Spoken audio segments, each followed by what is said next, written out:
Thank you so much, Ambassador. I'm going to have lots of time for questions because I'm sure people will be very keen to talk to you. But I wanted to start by asking just an assessment of where things are at now. I know that you spend a lot of time travelling the country. There's lots of things that cycle through the news. In terms of where the Ukraine is at now, where Australia and the Ukraine, the relationship, particularly in a defence context, where are things at?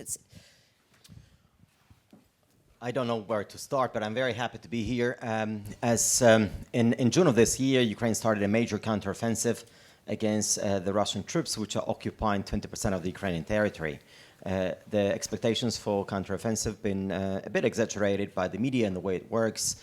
The expectations maybe were too high, given that Russians were able to dug in for 9 months, build 3 lines of defense, everything is heavily mined.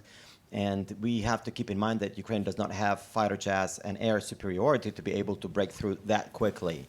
And now we estimate that for every square meter, we have 5 different kinds of mines. And the minute you are there and you literally have to crawl through, Russian artillery comes. And they seem to have an inexhaustible stockpile of the artillery. So for every Ukrainian shell, we get 10 Russian shells. So it's very difficult to kind of go through. Nevertheless, we've been able to inflict serious damage to the Russian Navy.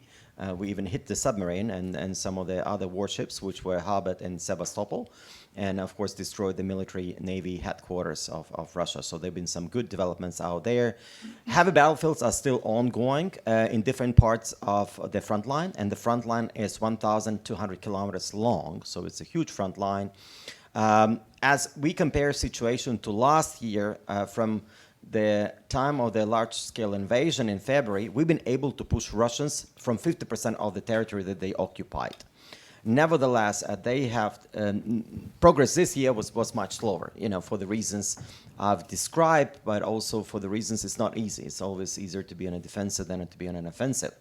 And also it often comes to the tools, fighter jets, long-range missiles. Maybe you've seen the developments during the last several days. It looks like we got some of those long-range missiles. We've been able to hit the targets in Berdyansk, an airport, a military airport where we destroyed Russian helicopters, but also an air base in Luhansk. These are both Ukrainian cities which have been temporarily occupied by the Russians. Look, I mean, this is just a very quick rundown. I think it was the resilience and the resilience of the Ukrainian people, which has really inspired the international coalition to be created. 50 nations have stood strongly in solidarity with Ukraine, including Australia. And of course, if it was not for those 50 countries which are providing military assistance, we wouldn't be able to defend democracy, defend human rights, and defend our right for sovereignty. Where we are at a very difficult time currently, because we see a nuclear country which has nuclear weapons, which is also a permanent member of the United Nations, which is changing borders by force. And that's a very dangerous precedent, and a lot, we see already the impact of this war here in the Indo-Pacific. Currently, we only see it in some things like increasing prices for commodities, volatility on the global markets, uncertainty, which is creating lots of problems, but also we may see something of similar nature developing here, which must be prevented. And the only way to prevent it would mean to make sure that Ukraine's sovereignty could be restored. This is kind of a quick rundown on a military side. We appreciate and very grateful to the Australian government's support. Currently, it's $890 million. Australian dollars which have been provided so far. 120 Bushmasters become iconic to the Australian support. I got a nickname at my Ministry of Foreign Affairs. It's called Vasyl the Bushmaster. And every time I go to Kyiv, and I was able to go to Kyiv 6 times now since I arrived here last year, but definitely now they really competing with koalas and kangaroos in terms of people's stereotypes about Australia. So I think they're even more popular in Ukraine than they are known here in Australia, but that's a good innovation which was created here in Australia. Thank you for that summary, and it's very to hear what's going on. Obviously, there's still a lot going on. The Bushmasters, is synonymous with the Ukraine-Australia relationship. What else is happening? And I know there's a couple of examples that I know of, but I'm sure that there's others. The Hawkeye, Free the Hawkeye signs. I don't know if anyone's seen them on the way to the airport. The SIPAC, the drones. Maybe you can talk us through those. And I guess what we're keen to understand is the ability to move quickly and creatively in terms of the application of technology in a situation, like the one that the Ukraine is in. Yeah, so I would like to gradually kind of move into the topic of this conference and of this capability papers is on innovation. And a lot of lessons will be learned from what's happening in Ukraine. And we know that the wars stimulate innovation, development, research. And even now, every time we want to watch this war online, we do use the internet, which was created as a military technology out of DARPA and funded by Pentagon, including the GPS or laser technology. It was all the defense spending into innovation, which was, had some of those spin-offs for civilian use. And we will see more of that coming out of Ukraine. Because this war is existential for us, we had to really mobilize the entire society and the society to get really self-organized very quickly. And we were able to tap into the software development talent which we have within Ukraine. And we currently account for about 300,000 software developers within the country.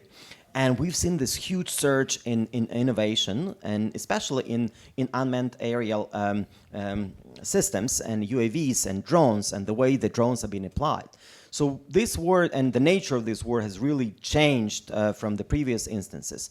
On one hand, we see kind of the trenches and artillery, kind of World War I, but at the same time, the use of technology for targeting, for delivering explosives, for reconnaissance, has really been a huge development. Also, the use of artificial intelligence, and of course, it's a combination of different technologies, but also some of the ingenuity, which also is local, has helped us to deliver some good results.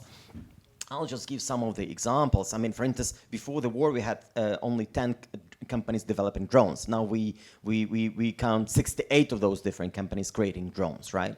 Now we see how we were able to kind of use some of the technology provided by America, like Palantir, and also access to some geospatial intelligence, but then it's also merged with open source intelligence and with whatever else we can get from the Russians, like intercepted conversations, and then we get artificial intelligence to analyze whatever is going on in that in chatter out there, and then it put into one program called Delta, which was developed by Ukrainian software engineers, and they take sources take these different sources, combine it, and it provides situational analysis to people kind of on a live spot, and of course using Starlink as an access to the internet, and then using it for more targeted attacks against the enemy.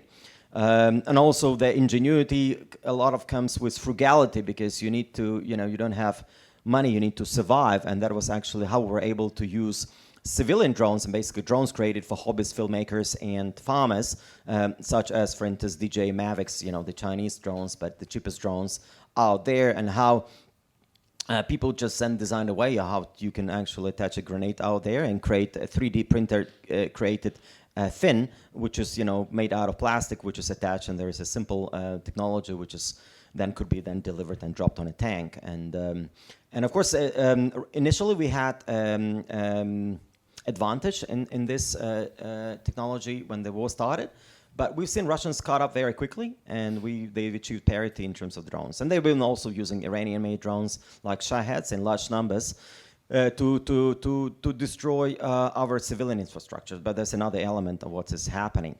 Now, also on the technology side, and something which is also touched on here, I remember reading some papers on the strategy, and people talked about that the future war is going to be all cyber. And initially, this is what we were expecting in Ukraine. But we managed to, to kind of withstand that attack. And of course, Microsoft has helped a lot. There were some other companies who were involved in helping our public services be transferred to cloud and then to kind of save them from the attacks.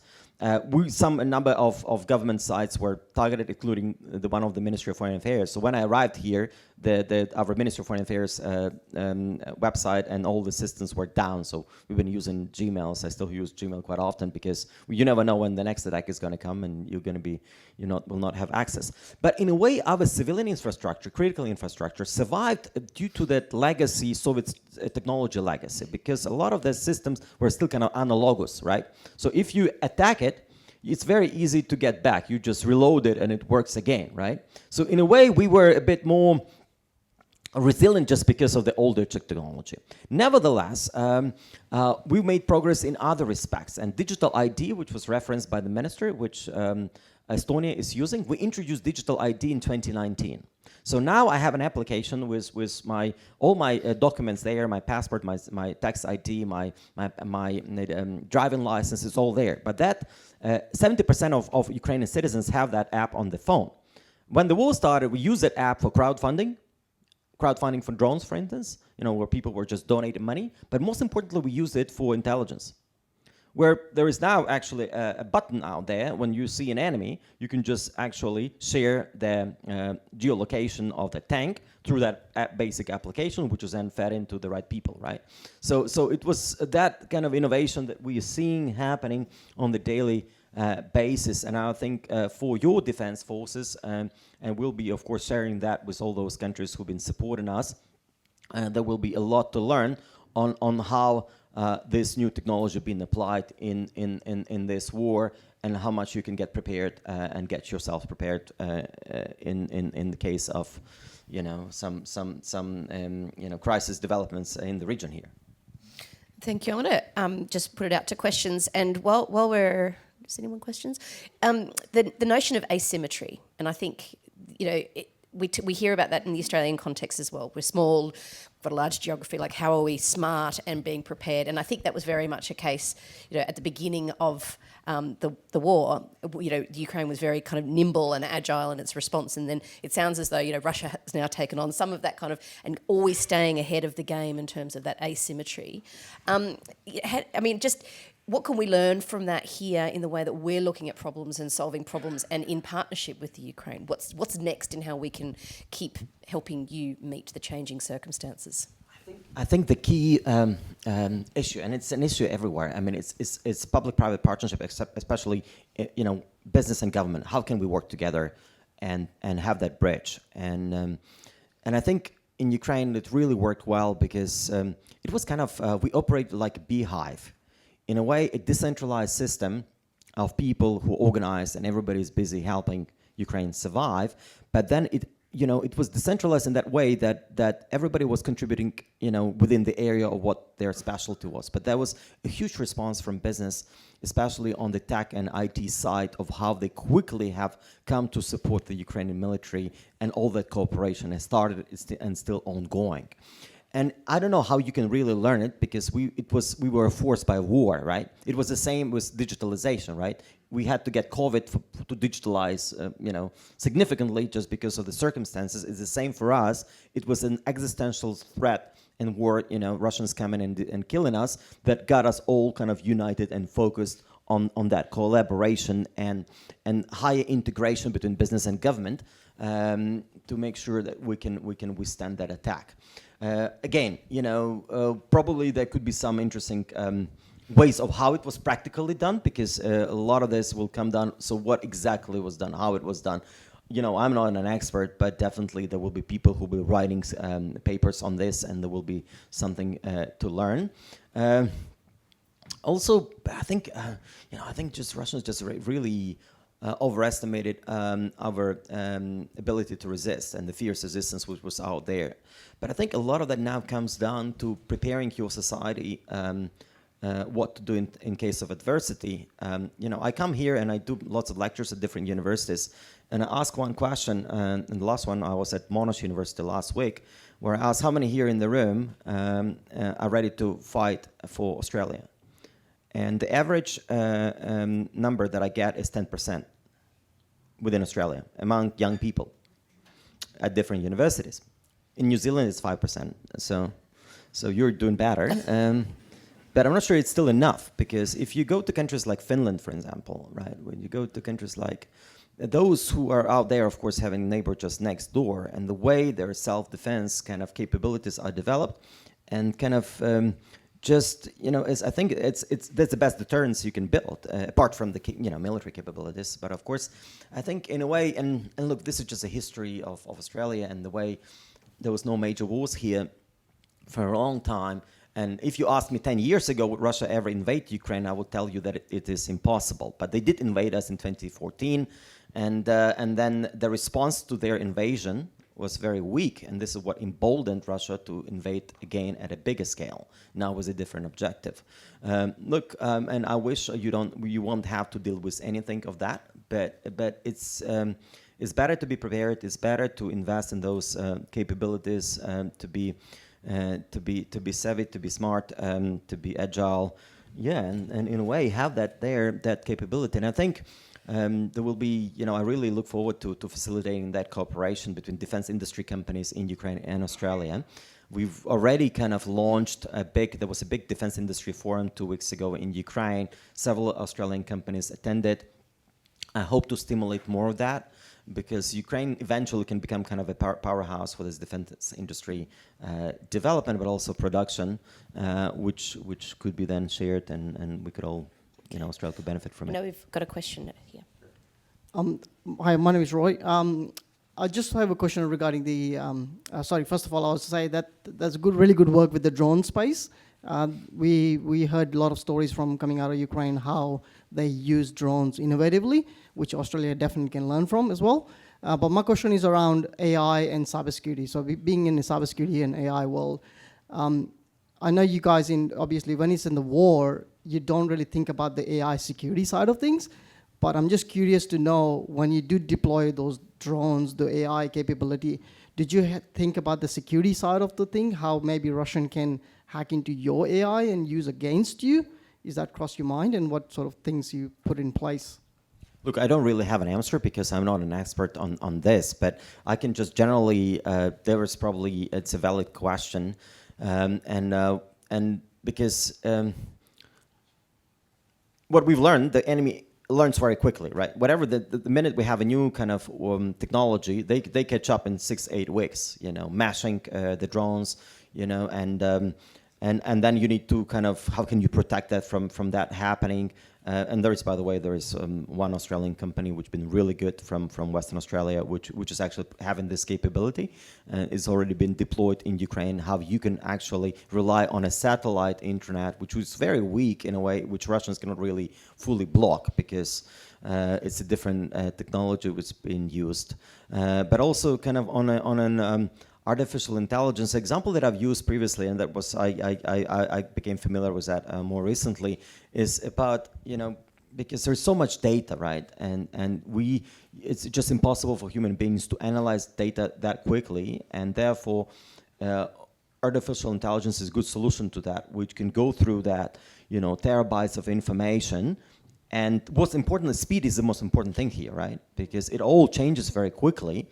And I think that the use of artificial intelligence, and probably Russians are doing the same thing, right? When they can take data from different sources, analyze it, and provide it to you real time of what's happening, what's the movement, what the reaction should be.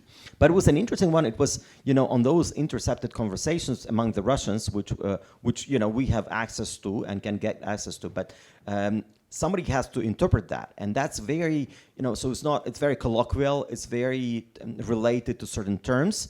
So artificial intelligence was trained to read it and to kind of figure out, okay, who's the general here, who's the commander, what's the connections are, what are the, so whatever is mentioned there, the geolocations of what the names of these villages or cities.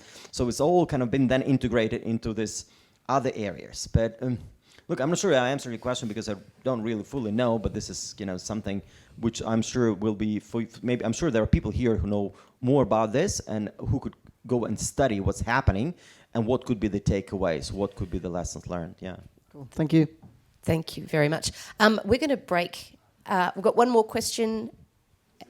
Yeah, go for it. Then we will break. This is really fascinating.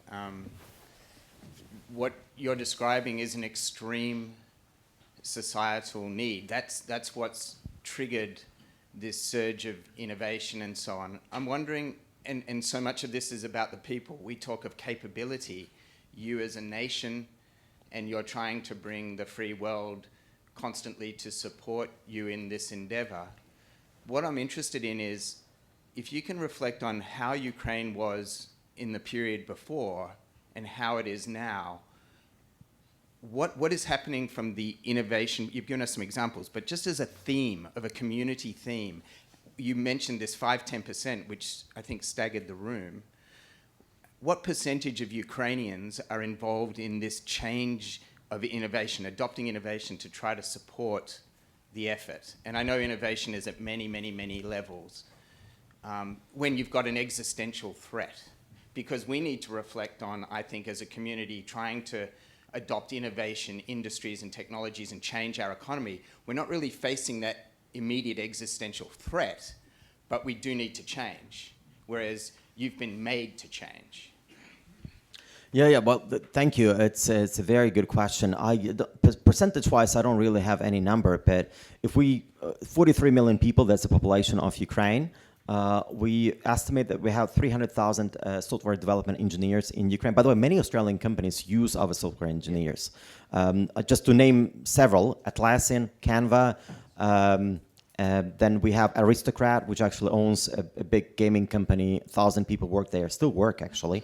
Not all of them have been drafted. And then, of course, we still had a kind of defense industry. Still, a lot of that there is a legacy from the Soviet Union, right?